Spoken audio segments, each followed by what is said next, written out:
할렐루야. 사순절 40일 기도학교 제5장 기적을 일으키는 기도의 영적 원리. 오늘 본문은 열왕기상 18장 41절로 46절입니다. 엘리야가 아합에게 이르되 올라가서 먹고 마시소서, 큰 비 소리가 있나이다. 아합이 먹고 마시러 올라가니라. 엘리야가 갈멜산 꼭대기로 올라가서 땅에 꿇어 엎드려 그의 얼굴을 무릎 사이에 놓고 그의 사환에게 이르되 올라가 바다 쪽을 바라보라. 그가 올라가 바라보고 말하되 아무것도 없나이다. 이르되 7번까지 다시 가라. 7번째 이르러서는 그가 말하되 바다에서 사람의 손만한 작은 구름이 일어나나이다. 이르되 올라가 아합에게 말하기를 비에 막히지 아니하도록 마차를 갖추고 내려가소서 하라 하니라. 조금 후에 구름과 바람이 일어나서 하늘이 캄캄해지며 큰 비가 내리는지라. 아합이 마차를 타고 이스라엘로 가니 여호와의 능력이 엘리야에게 임하매 그가 허리를 동이고 이스라엘로 들어가는 곳까지 아합 앞에서 달려갔더라. 아멘. 아합 왕을 비롯한 이스라엘 백성들의 영적 타락은 하나님의 진노하심을 일으켰고 이스라엘 땅은 3년 동안 비가 내리지 않는 극심한 가뭄을 겪게 됩니다. 그럼에도 아합 왕은 가뭄의 원인이 선지자 엘리야를 비롯한 영적 지도자들에게 있다 책임을 전가시키고 그들에게 칼을 들이대는데, 이에 엘리야는 여전히 가뭄의 원인을 깨닫지 못하는 아합 왕에게 바알 선지자들과 대결을 펼쳐 누가 진짜 하나님이신지를 판가름하는 영적 대결을 제안합니다. 그리고 바알 선지자들과의 대결에서 승리한 엘리야는 여호와가 하나님 되심을 아합 왕과 모든 이스라엘 백성들에게 증거하였고 이제 곧 이스라엘 땅에 큰 비가 올 것임을 선포합니다. 이것이 오늘 본문의 배경입니다. 그리고 이러한 배경과 본문을 통해 오늘 우리가 나누고자 하는 기도의 영적 원리는 기적을 일으키는 기도입니다. 그런데 오늘의 주제를 다루기에 앞서 먼저 두 가지 사실이 전제되어야 합니다. 야고보서 5장 17절과 18절을 함께 읽어보겠습니다.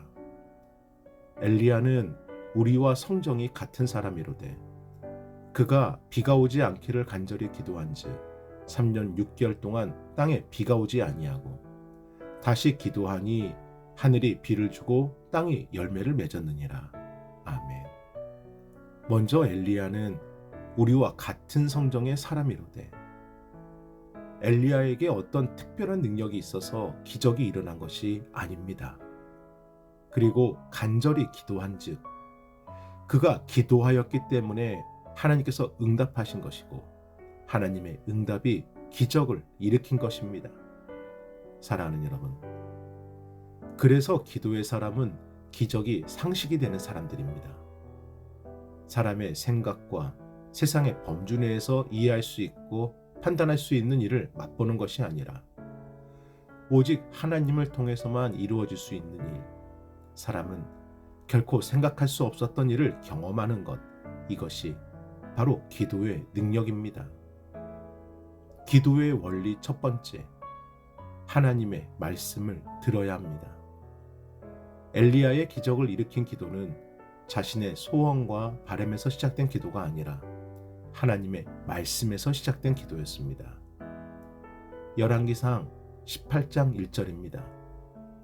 많은 날이 지나고 제3년에 여호와의 말씀이 엘리야에게 임하여 이르시되 너는 가서 아합에게 보이라. 내가 비를 지면에 내리리라. 아멘.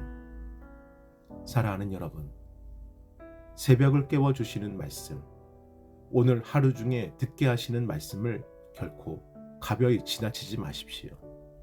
엘리야는 하나님의 말씀을 듣고 기도하였습니다. 기도의 원리 두 번째, 하나님의 응답을 믿고 선포해야 합니다. 엘리야는 내가 비를 지면에 내리리라 주신 여호와의 말씀을 믿고 이스라엘 땅에 곧 큰 비가 내릴 것이라 아합 왕에게 선포합니다. 열왕기상 18장 41절입니다. 엘리야가 아합에게 이르되 올라가서 먹고 마시소서, 큰 비 소리가 있나이다. 아멘. 이처럼 하나님의 말씀을 따라 응답을 믿고 선포할 때 하나님의 역사가 일어납니다. 그래서 저와 여러분의 말은 세상과 사람이 원하는 소리가 아니라 하나님에 대한 믿음의 고백이 되어야 됩니다. 하나님에 대한 믿음을 입으로 고백할 때 그때 역사가 일어납니다. 하인의 병 때문에 예수님을 찾아온 백부장은 주여 말씀만 하옵소서, 그러면 제 하인이 낫겠나이다. 백부장의 그 고백이 하인을 낫게 하였습니다. 귀신 들린 딸을 고치려는 여인도 그랬습니다. 주인의 상에서 떨어지는 부스럭이라도 먹을 수 있습니다. 어머니의 간절한 고백이 귀신을 쫓아냈습니다. 기도의 원리 세 번째, 응답될 때까지 기도해야 합니다. 열왕기상 18장 43절입니다. 그의 사환에게 이르되 올라가 바다 쪽을 바라보라.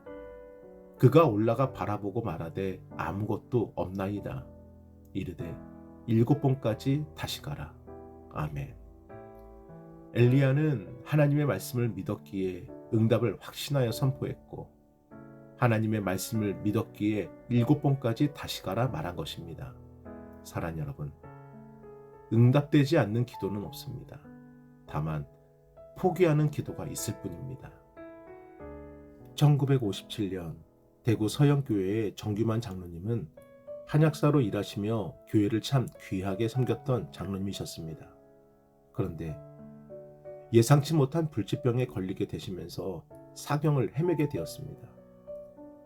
그날부터 정규만 장로님은 더욱 하나님께 엎드려 기도를 시작했고 이러한 서원을 드리십니다. 주여, 제 생명을 한 번만 살려주옵소서. 살려주시면 이 한 목숨 다하여 하나님의 성전을 건축하겠습니다. 그리고 장로님의 기도는 응답되어 기적적으로 몸이 회복되었습니다. 그런데 더 놀라운 기적은 그 당시 대구 지역에 이상한 병이 돌기 시작했는데 대구에서 유일하게 장로님의 한약방의 약만 그 병을 낫게 해주는 겁니다. 다른 곳에 양약이든 한약이든 낫지를 않으니 장로님이 지은 한약만을 사람들이 찾는 겁니다. 그날부터 소위 돈 세다 잠들게 하소서 딱 그대로 되었다고 합니다. 매일 돈을 쌀포대 자루에 담을 정도로 엄청나게 벌으셨고, 장로님은 그 벌은 모든 돈으로 하나님께 서원했던 대로 성전을 건축하게 됩니다. 그리고 지어진 성전이 1960년 당시 동양 최대의 교회 대구 서영교회입니다. 그런데 기적은 여기서 멈추지 않았고, 교회 건축이 딱 끝나는 그날 대구 지역에 돌던 이상한 병도 동시에 멈추게 되었다고 합니다. 장로님은 하나님께 기도했던 대로 응답받은 것이 너무나 감사했고 다시 기도를 드리십니다. 주여, 이 모든 것은 하나님께서 하신 하나님의 능력의 기적입니다.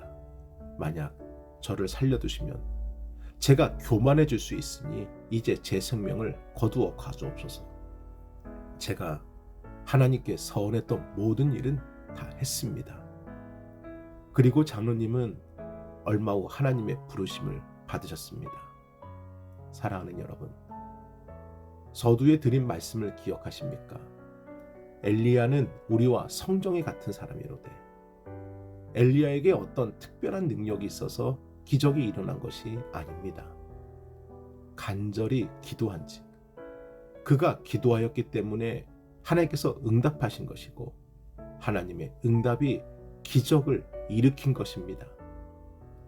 기적을 일으키는 기도의 원리, 오늘의 결론입니다.